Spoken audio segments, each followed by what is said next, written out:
नमस्कार, आप सभी का स्वागत है। मैं हूं आपके साथ शुभेंदु सिंह। रुक कर लेते हैं फटाफट खबरों का। आज प्रधानमंत्री नरेंद्र मोदी की दोपहर करीब 3:35 पर निर्धारित कार्यक्रम के अनुसार उत्तर प्रदेश के बहराइच में प्रयागपुर के शिवदहा मोड़ स्थित मैदान में चुनावी रैली करेंगे। प्रयागराज में अखिलेश यादव ने जनता को संबोधित किया और कहा, प्रयागराज का नाम सरकार ने बदनाम किया। सरकार ने कोरोना काल में लोगों को पैदल चलाकर घर पहुंचाया और कई परेशानियों का लोगों को सामना करना पड़ा। अखिलेश यादव ने कहा, सपा सरकार बनने पर नौकरी और वर्दी दोनों देंगे। जनता 5 साल इंतजार करती रही कि भाग्य बदलेगा, लेकिन नहीं बदला।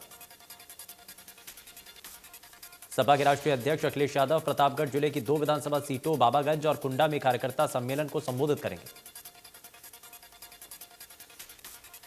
बहराइच में सीएम योगी आदित्यनाथ ने जनता को संबोधित किया और कहा, आज प्रदेश में दंगे नहीं होते, कांवड़ यात्रा सुरक्षित निकलती है।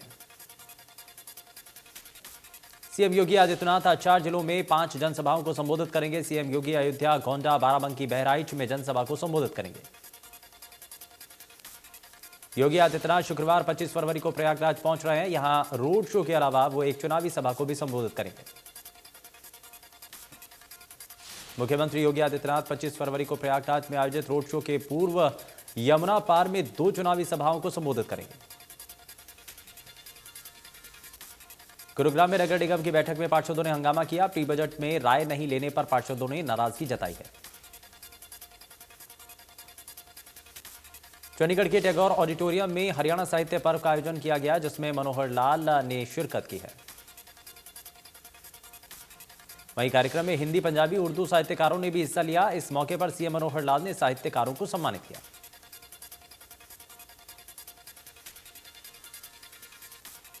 चंडीगढ़ में मुख्यमंत्री मनोहर लाल और गृह मंत्री अनिल विज की संयुक्त प्रेस कॉन्फ्रेंस दोपहर 3 बजे हरियाणा निवास में होगी। कैथल में मंत्री मूलचंद शर्मा की अगुवाई में लघु सचिवालय के सभागार में जिला कष्ट निवारण समिति की बैठक होगी, जिसमें बड़े अधिकारियों पर गाज गिर सकती है। अधिकारियों की तरफ से शिकायतकर्ता को इस बैठक की अध्यक्षता परिवहन मंत्री मूलचंद शर्मा करेंगे। सभी शिकायत संबंधित अधिकारियों का बैठक में पहुंचना अनिवार्य है।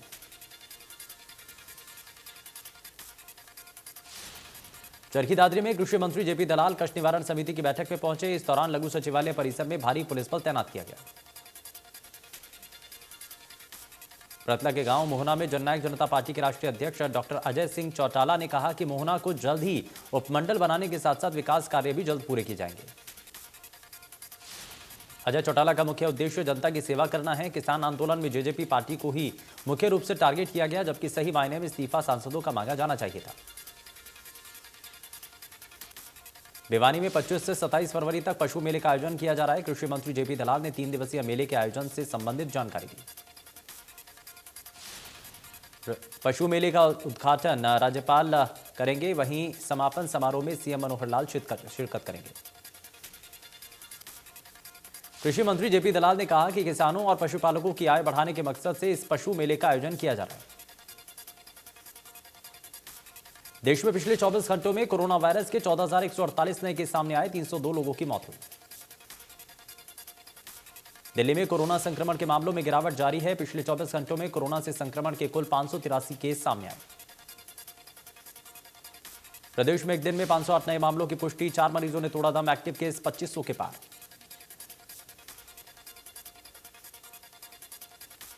सीएम मनोहर लाल की घोषणा के बाद हरियाणा विद्यालय शिक्षा बोर्ड की 8वीं कक्षा की परीक्षा 1 साल के लिए टाल दी गई। हालांकि बोर्ड की सभी तैयारियां पूरी थी। अब बोर्ड अगले साल 8वीं की परीक्षा लेगा। बोर्ड ने साफ किया है कि सभी स्कूलों को बोर्ड की वेबसाइट पर अपना रजिस्ट्रेशन भी करवाना जरूरी होगा। रजिस्ट्रेशन को लेकर प्राइवेट स्कूल वेलफेयर एसोसिएशन और बोर्ड आमने सामने आ चुके हैं। बोर्ड चेयरमैन ने कहा कि जो स्कूल रजिस्ट्रेशन नहीं करवाएगा उसकी मान्यता रद्द करने को लेकर बोर्ड विभाग को लिखेगा।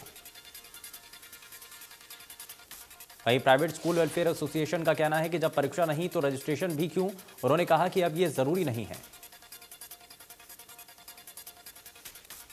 यमुनानगर में डॉक्टर्स के आधे से ज्यादा पद खाली पड़े हैं। जिले में इस समय डॉक्टरों के 184 पद स्वीकृत हैं, जिनमें से सिर्फ 84 पर ही डॉक्टर नियुक्त हैं। यमुनानगर में ना तो रेडियोलॉजिस्ट है, ना न्यूरो और ना ही स्किन का विशेषज्ञ है। हालांकि यहां नए भवन में कैंसर वार्ड, कैथ लैब सहित कई सुविधाएं दिए जाने की बात की जा रही है। सीएमओ का कहना है कि अगले 4 से 5 महीने में विभाग को 200 बेड का अस्पताल भवन मिल जाएगा, जिसमें ब्लड बैंक भी शिफ्ट होगा। बताया गया कि खाली पदों पर भर्ती के लिए सरकार को लिखा गया, जल्द ही डॉक्टर्स की भर्ती प्रक्रिया पूरी होगी।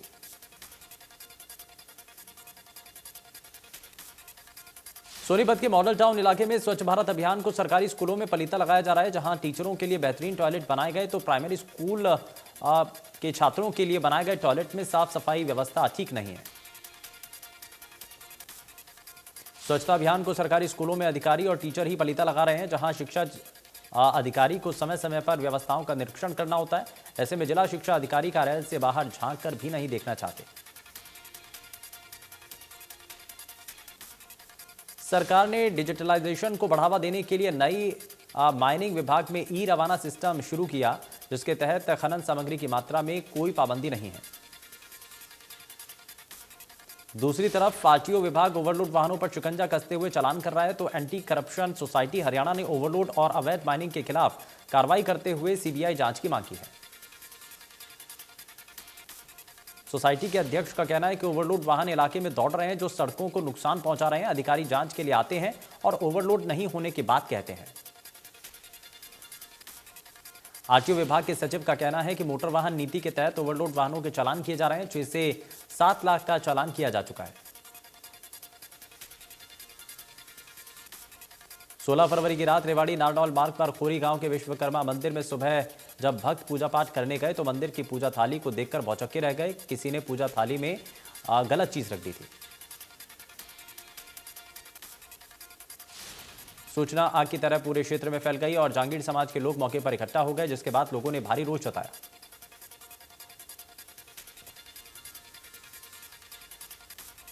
महापंचायत में जल्द अपराधी को गिरफ्तार करने की मांग की गई। खोल थाना पुलिस ने आसपास लगे सीसीटीवी का रिकॉर्ड खंगाला, तो उसमें एक मंदबुद्धि व्यक्ति मंदिर के आसपास खड़ा दिखाई दिया।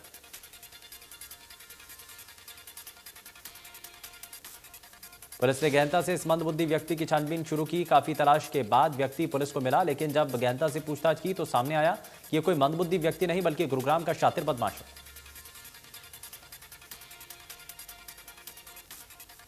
करनाल में पंडित दीनदयाल उपाध्याय के फिजियोथेरेपी छात्रों का धरना जारी है। दरअसल छात्र फैकल्टी और फैसिलिटी की मांग कर रहे हैं।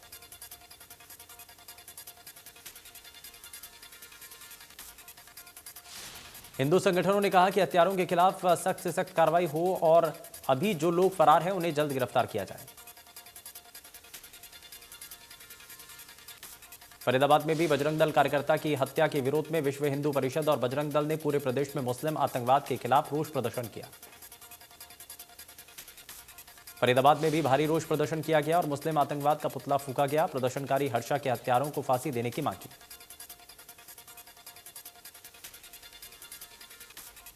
गुरुग्राम में अवैध हॉस्पिटल में सीएम फ्लाइंग की रेड से हड़कंप मच गया। यह अवैध हॉस्पिटल पचगांव तावड़ू रोड पर Shri Balaji and I care नाम से चलाया जा रहा था।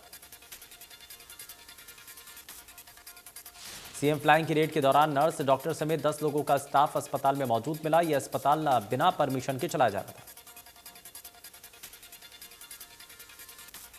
करोड़ा के मधुबन में उस वक्त अफरा तफरी मच गई जब सीएम फ्लाइंग की टीम के साथ ड्रग कंट्रोल और स्वास्थ्य विभाग की टीम ने अवैध क्लिनिक पर संयुक्त रूप से छापेमारी की।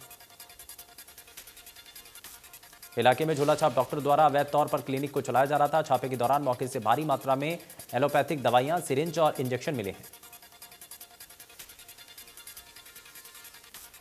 ड्रग्स कंट्रोल विभाग अधिकारियों ने क्लिनिक से मिली दवाइयों को सील कर दिया। वहीं मौके से बरामद दवाइयों के सैंपल लेकर जांच के लिए भेज दिए गए। इसके अलावा क्लिनिक संचालक के खिलाफ विभिन्न धाराओं में मामला दर्ज कर पुलिस ने जांच शुरू कर दी है। सोनीपत के बड़े व्यापारी मंगला और उसके सहयोगियों के 10 ठिकानों पर इनकम टैक्स विभाग ने छापेमारी की। आयकर विभाग की अलग अलग टीमों ने मंगला और उसके रिश्तेदारों और हिस्सेदारों के सोनीपत, गुरुग्राम, हिसार और दिल्ली में करीब 42 ठिकानों पर एक साथ जांच शुरू कर दी है। कई ठिकानों से भारी मात्रा में कैश मिला। इसके अलावा बेनामी संपत्ति मिलने की भी बात कही जा रही है। हालांकि पूरा खुलासा आज शाम तक किया जाएगा। वहीं कई बड़े नेताओं के साथ पार्टनरशिप होने के कारण कई दिग्गज नेताओं के नाम भी सामने आ सकते हैं।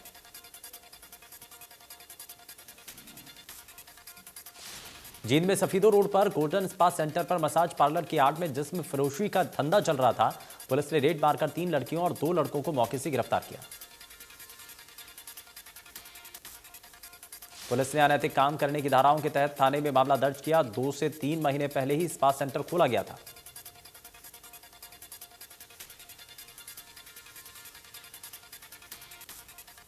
चरखी दादरी में सीएम फ्लाइंग और स्वास्थ्य विभाग की संयुक्त टीम ने एक मेडिकल स्टोर पर छापेमारी की।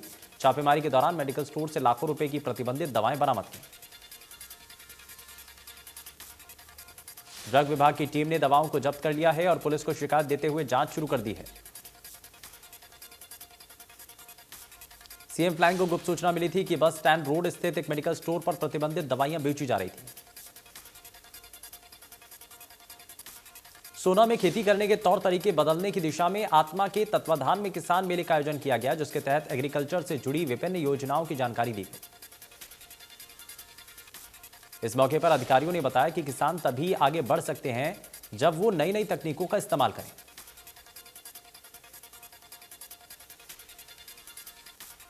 झज्जर के नागरिक अस्पताल में आयुष विभाग की तरफ से एक आयुर्वेद स्वास्थ्य जांच शिविर लगाया गया। शिविर का शुभारंभ नागरिक अस्पताल की एसएमओ डॉक्टर कनिका ने किया और जांच शिविर में मरीजों के स्वास्थ्य की जांच कर आयुर्वेद के बारे में जागरूक किया गया।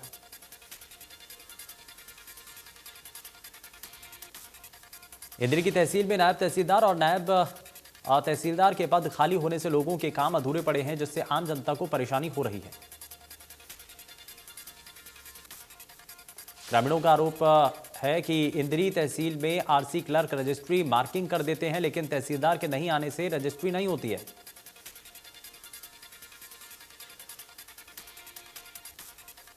एनसीआर और इससे लगते हरियाणा में पेट्रोल डीजल वाहनों में भारी मात्रा में प्रदूषण बढ़ता है और इससे निपटने के लिए दिल्ली सरकार ने एक बड़ा कदम उठाया।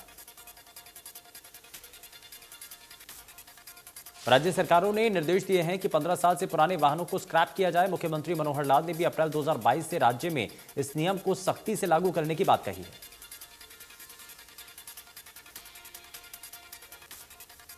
यमुनानगर के बिजली विभाग में बड़े घोटाले का खुलासा हुआ। बिलासपुर बिजली निगम के एक्सीएन ने 63 लाख की धोखाधड़ी का मामला दर्ज करवाया। अधीन अस्पताल में ड्यूटी के दौरान कई मामलों को लेकर चर्चित रहे एसएमओ डॉक्टर मनीष कर को कैंप थाना पुलिस ने गिरफ्तार कर पुलिस को ने अदालत में उस शख्स को पेश किया। कन्नौर के गांव अटायल के एक व्यक्ति की गांव के ही कुछ युवकों ने पीट कर हत्या कर दी। व्यक्ति की पहचान न हो इसके लिए हमलावरों ने व्यक्ति के मुंह पर पेट्रोल छिड़ककर आग लगा दी। कन्नौर पुलिस टीम मौके पर पहुंची और शव की शिनाख्त की और उसे पोस्टमार्टम के लिए बवाना के सरकारी अस्पताल पहुंचाया। कन्नौर पुलिस ने मृतक के भाई की शिकायत पर गांव के ही 6 आरोपितों के खिलाफ मामला दर्ज कर कार्रवाई करते हुए 5 आरोपितों को गिरफ्तार किया।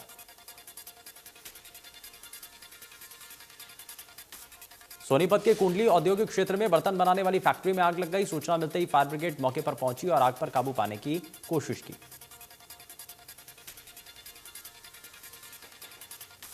रादौर के वार्ड नंबर 11 में शास्त्री कॉलोनी में चोरों ने एक घर को निशाना बनाकर लाखों रुपए के सोने चांदी के आभूषणों सहित हजारों रुपए की नकदी पर हाथ साफ किया। चोर घर के मेन गेट के पास लगी खिड़की की जाली काटकर अंदर घुसे और चोरी की घटना को अंजाम दिया। फिलहाल चोरी की सूचना के बाद पुलिस और फिंगरप्रिंट एक्सपर्ट की टीम मौके से साक्ष्य जुटाकर कार्रवाई में जुट गई है। पलवल में एक मकान पर वेल्डिंग करते समय बड़ा हादसा हो गया। हाईटेंशन तार की चपेट में आने से एक व्यक्ति की मौके पर मौत हो गई। युवक को देखकर मौके पर बड़ी संख्या में लोग इकट्ठा हो गए। सूचना मिलते ही पुलिस और एम्बुलेंस भी मौके पर पहुंच गई। स्थानीय निवासियों ने बताया कि इससे पहले भी इस मकान पर इस तरह से हादसे हो चुके हैं, इसीलिए इन तारों को जल्द से जल्द यहां से हटाया जाना चाहिए।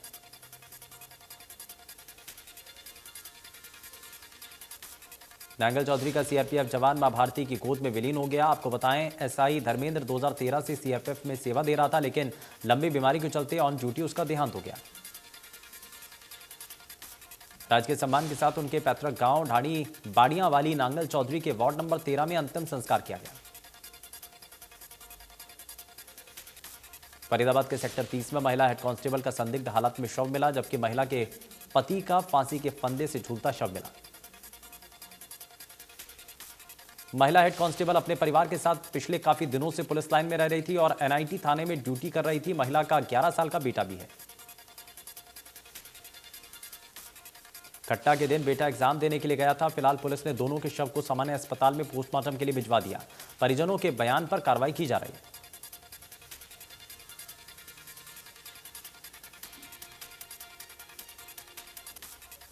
फरीदाबाद में सोना बल्लभगढ़ रोड पर सड़क हादसा हो गया, जिसमें कैंटर ने बाइक सवार को जोरदार टक्कर मार दी। हादसे में बाइक सवार गंभीर रूप से घायल हो गया।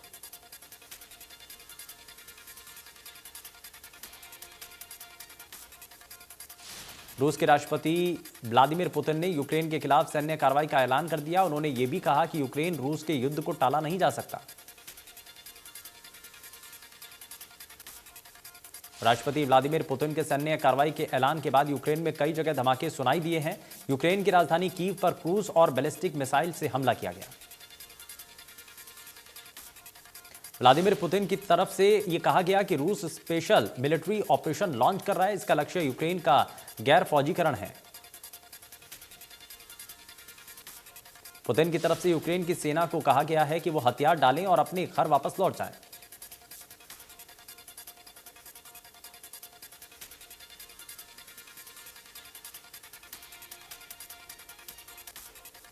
रूसी राष्ट्रपति ने यूक्रेन के खिलाफ मिलिट्री ऑपरेशन का ऐलान करते हुए बड़ी धमकी भी दी है। इसमें कहा गया है कि बाहर से जो कोई भी इसमें दखल देना चाहता है, अगर वो ऐसा करता है तो उसे ऐसे परिणाम भुगतने होंगे।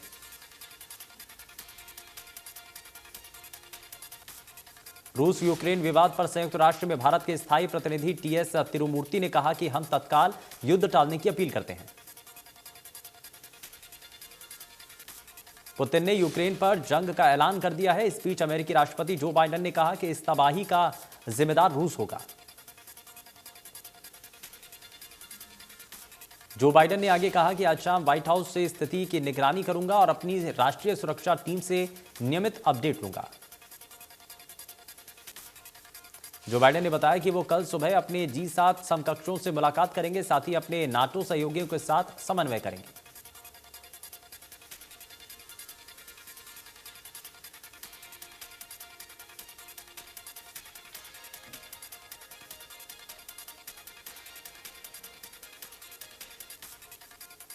डायरेक्टर संजय लीला भंसाली 24 फरवरी को अपना जन्मदिन सेलिब्रेट कर रहे हैं। उनकी मच अवेटेड फिल्म एक दिन बाद गंगूबाई काठियावाली रिलीज हो रही है। अगर ये फिल्म सुपरहिट हुई तो इससे बेहतर बर्थडे ट्रीट उनके लिए कुछ और नहीं हो सकती है। महाराष्ट्र पुलिस ने फिल्म अभिनेता महेश मांजरेकर पर आईपीसी की धारा 292, 34, पॉक्सो धारा 14 और आईटी धारा 67 बी के तहत केस दर्ज किया। बॉलीवुड एक्टर सिद्धार्थ मल्होत्रा के पेट डॉग ऑस्कर की हाल ही में डेथ हो गई। ये जानकारी उन्होंने खुद सोशल मीडिया पर पोस्ट शेयर कर अपने फैंस को दी। एक्ट्रेस अनुष्का शर्मा और उनके पति क्रिकेटर विराट कोहली को हाल ही में मुंबई में किसी एड शूट के शूटिंग सेट पर स्पॉट किया गया, जिसकी कुछ फोटोज सोशल मीडिया पर तेजी से वायरल हो रही।